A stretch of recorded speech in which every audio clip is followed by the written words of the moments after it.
Mike held my face between his hands and said, "Where have you been all my life?" And he looked at me like he had just seen the most magical creature in the universe. And I had just met Mike the week before. I had just moved to LA, and I was desperate to find my people. I missed all my Story District peeps, and I had gone out to LA for a change, and so I went to a show.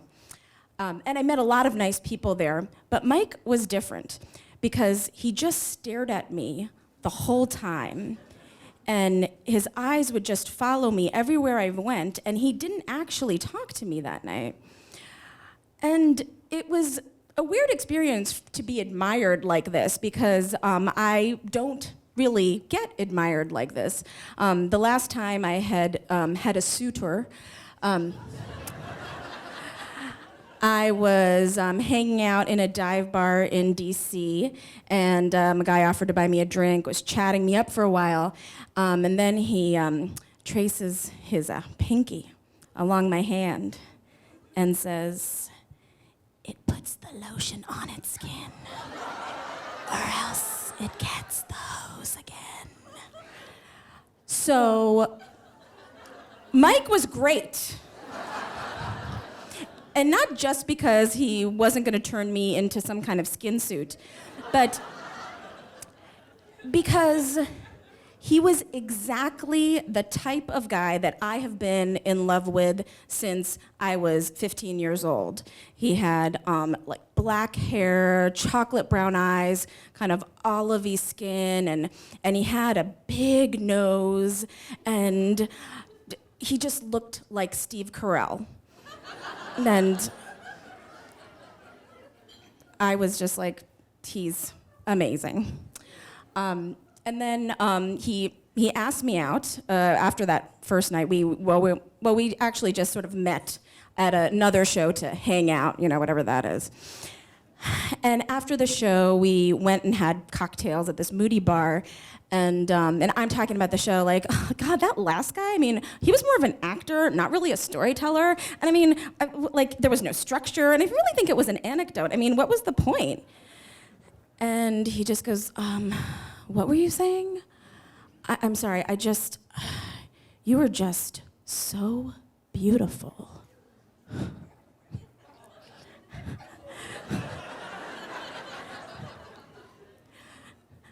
That's cool.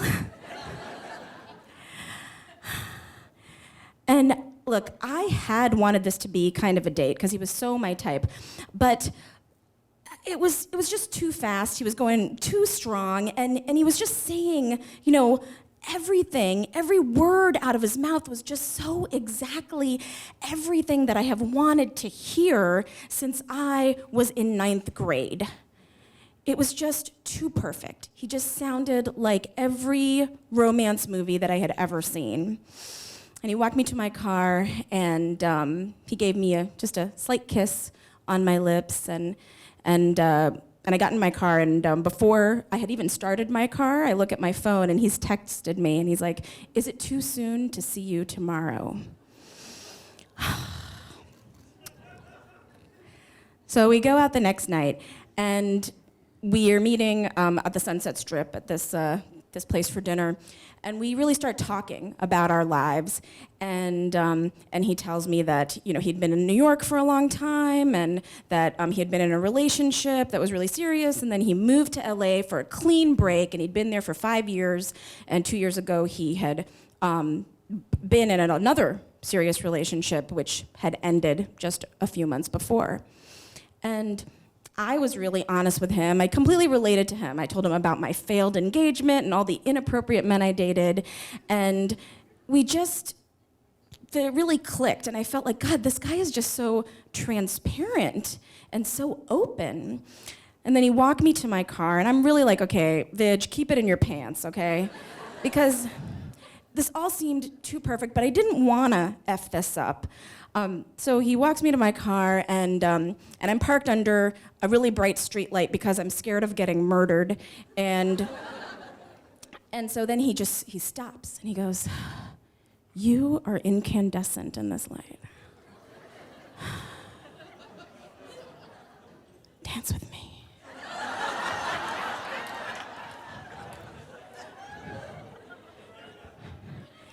And before I can say or do anything, he tosses my bag to the sidewalk and he pulls me in, and he's just sort of nestled in, swaying, and he's like, oh, this is just like the scene from The Notebook. And I'm just looking at my bag because I don't want anybody to steal it. I'm trying not to make eye contact with the people that are passing me by.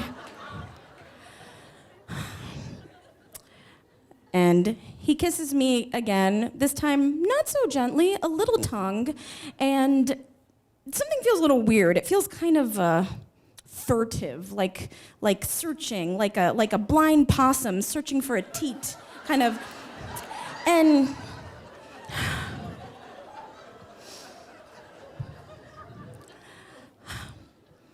we say goodnight, and I get in my car. And I'm driving home, and I'm staying with my cousins about an hour outside of LA proper. And I'm about halfway there, and he calls me, and he says, I am really falling for you.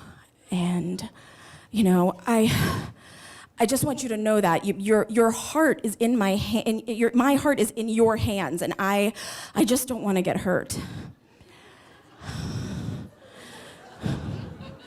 And I'm like, well, I'm gonna see you like this weekend, right? And so, you know, we'll be good, okay? And so we hang up, and I'm like really freaking out because it's just a lot of pressure now. I feel like pressured, like it's weird. It's completely like, is this real?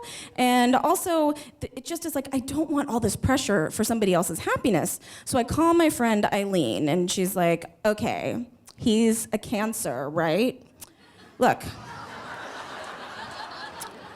Cancers, I mean, when they see someone, they make a decision like that. And they mate for life. So, you know, I say just go for it.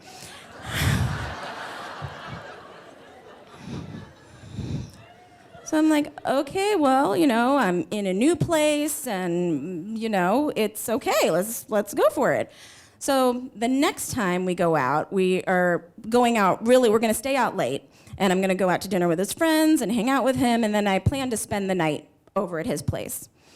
And so we have a great night. We're back at his place, and we start, you know, kissing, and he's like rubbing his hands like, you know, along my waist and my hips, and then he unsnaps my bra, and then his like, you know, face is like really in my boobs, and it feels weird. And it reminds me, bear with me, it reminds me of the first and last time that I ate Ethiopian food. Okay?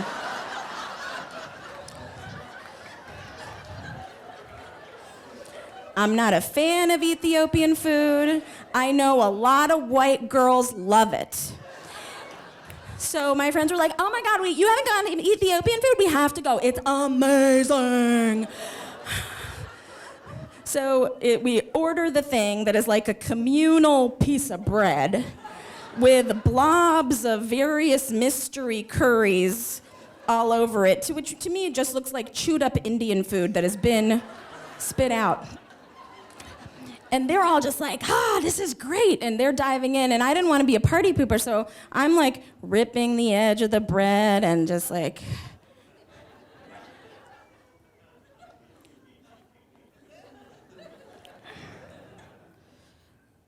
now back to Mike.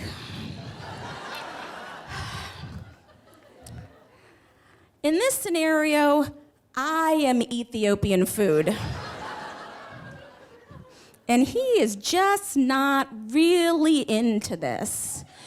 And I'm like, okay, you know, is everything okay? And he's like, yeah, your boobs are amazing. And he's like headed for the curry pot, if you will. And I gotta put on the brakes. I'm like, hey, why don't you slow down? Let's just cuddle. And so I look, you know, really like into his eyes, at his face, and I said, is there anything you want to tell me? And he goes, no, nothing. And it was that space between the first no and the second no that really said everything. And I was like, are you sure there's nothing you want to tell me? And he says, well, I am still getting over my last relationship. I mean, I thought I had met my soulmate. I thought that he was the one, and you know, I mean, he was from the South, and he didn't want, and he was just going on and on and on. And he's like, and you know, since I broke up with him, I'm only dating women. It's only women for me. Lots of women, and you're it.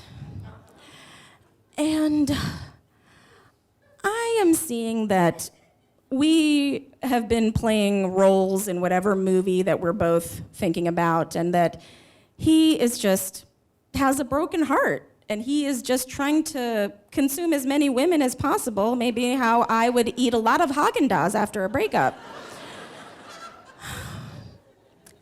And it's clear that he is not ready to let go and of me. And I said, well, I go, why don't we just slow things down, and you need to really heal yourself and, you know, take care of yourself.